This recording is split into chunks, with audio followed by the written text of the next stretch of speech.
사무엘상 28장 4절에서부터 블레셋과 이스라엘이 진을 친 전쟁의 결론입니다. 성경은 블레셋의 숫자가 얼마나 많은지 기록하고 있지 않지만 28장 5절에서 사울은 그 군대 모습을 보고 마음이 떨렸다라고 기록했습니다. 그래서 사울은 두려운 마음에 사로잡혀 엔돌의 신접한 여인을 찾아갔습니다.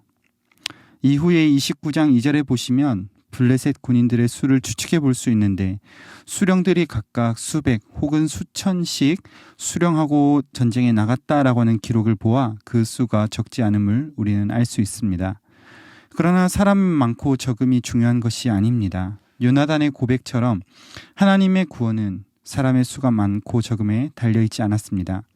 다만 하나님을 떠난 사람에게는 그 적군의 수가 아무리 작다 할지라도 큰 두려움과 떨림이 될 수밖에 없는 것입니다.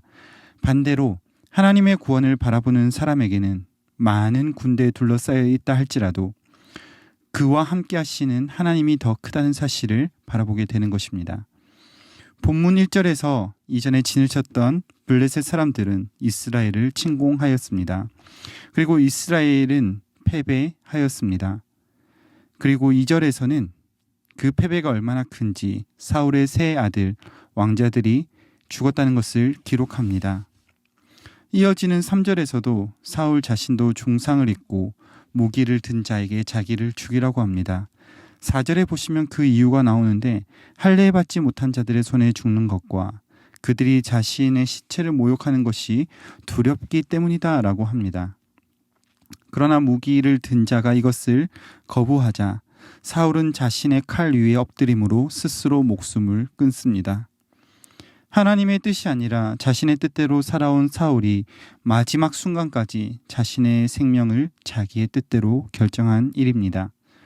그렇게 사울과 그의 세 아들은 한날에 죽었습니다. 마치 이 모습은 사무엘상을 시작할 때 엘리와 엘리의 아들들이 블레셋과 전투하는 그 날 한날에 모두 죽음을 맞이했던 모습과 동일하게 보입니다.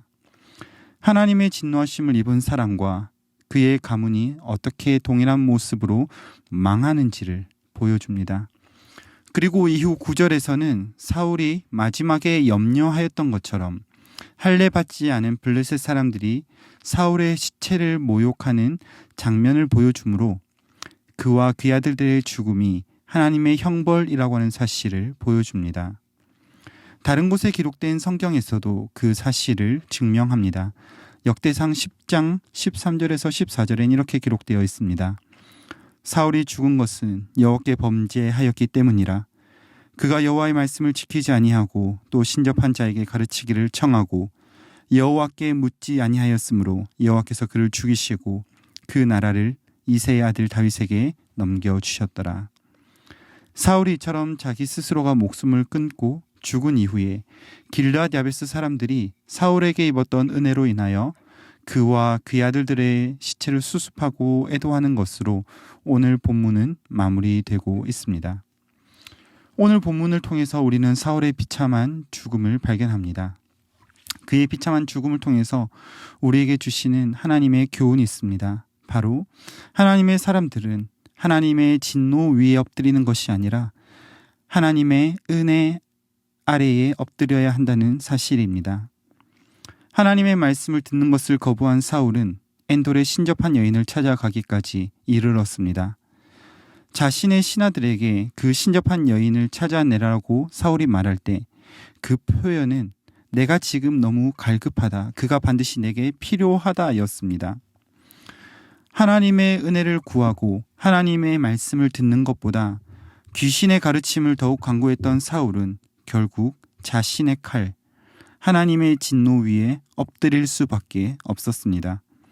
사울에게 말씀하셨던 하나님은 오늘도 계속해서 우리의 삶에 말씀하시는 하나님이십니다. 그러나 우리가 경청하지 않고 세상의 지혜를 따르고 세상의 가르침을 경청한다면 우리는 우리가 의지했던 것 위에 엎드릴 수밖에 없을 것입니다. 그러나 그때가 이르기 전에 우리는 하나님의 자비하심 아래에 엎드려야 합니다. 오늘 본문으로 사무엘상을 마무리하면서 하나님은 왜 이런 절망의 모습으로 사무엘상을 마무리하고 계실까 생각해 보았습니다. 그리고 사무엘상 전체에서 하나님의 은혜 아래에 엎드린 자들의 모습을 떠올리게 되었습니다. 하나님은 고통 중에 엎드린 여인에게 아들을 주셨습니다. 또한 그뿐만이 아니라 두려움 가운데 울부짖는 이스라엘에게 에베네셀의 은혜를 허락하신 하나님이셨습니다.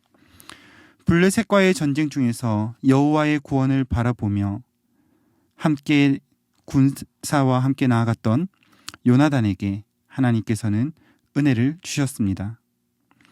칼과 창이 아닌 만군의 여호와의 이름으로 나아갔던 다윗에게 은혜를 주셨습니다.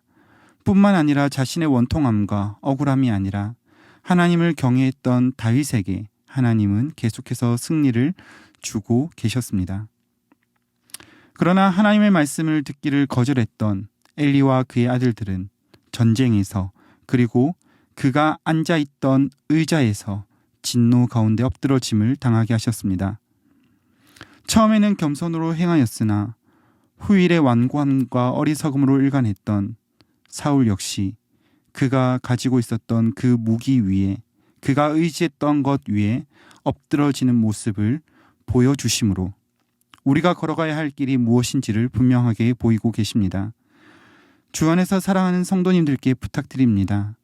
하나님의 진노 위에 엎드리는 인생이 아니라 하나님의 은혜 아래에 엎드리는 저와 여러분이 되기를 간절히 소망합니다.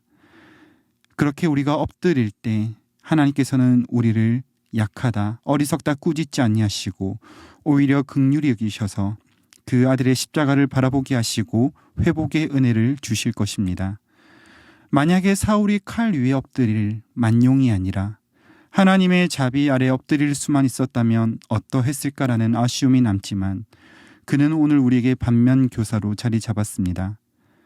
우리는 이 사실을 기억하며 오늘 하루 살아갈 때 우리가 의지한 것 위에 엎드리는 것이 아니라 우리의 죄악 위에 엎드리는 것이 아니라 주님의 은혜 아래 엎드려 주님과 함께 동행하는 주의 복된 성도들이 되시기를 간절히 소망합니다.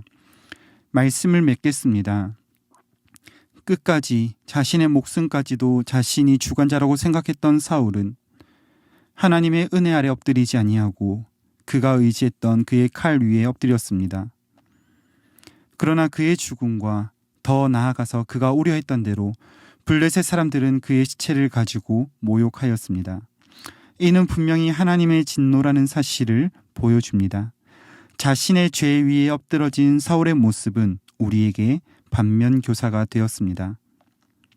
그러나 우리는 하나님의 은혜 아래 엎드림으로 우리와 함께한 자들에게 믿음의 본이 될 것입니다. 바라기는 우리 역시 사울과 같은 모습이지만 하나님의 은혜가 우리를 덮으심으로 그 은혜 아래에 엎드리는 오늘 하루 되시기를 소망합니다. 기도하겠습니다. 거룩하신 주님, 죄 가운데 행하던 사울이 자신의 죄 위에 엎드려짐을 보았습니다. 자신의 죄를 따라 죽었던 사울과 같이 죽어야 하는 우리를 긍휼히 여기시고 다시 살리사 말씀하시는 주님의 은혜를 감사드립니다.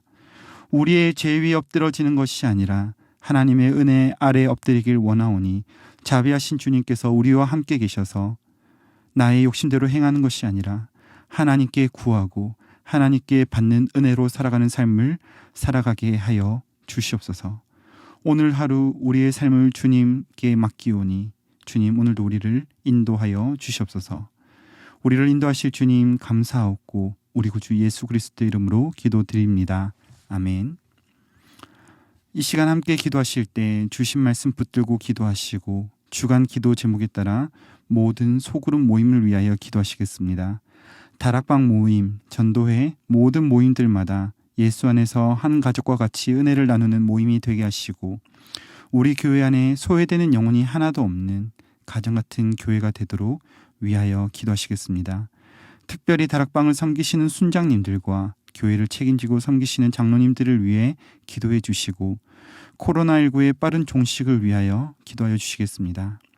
합심 제목과 개인적인 제목으로 기도하시다가 각자의 처소로 돌아가시겠습니다. 함께 기도하겠습니다.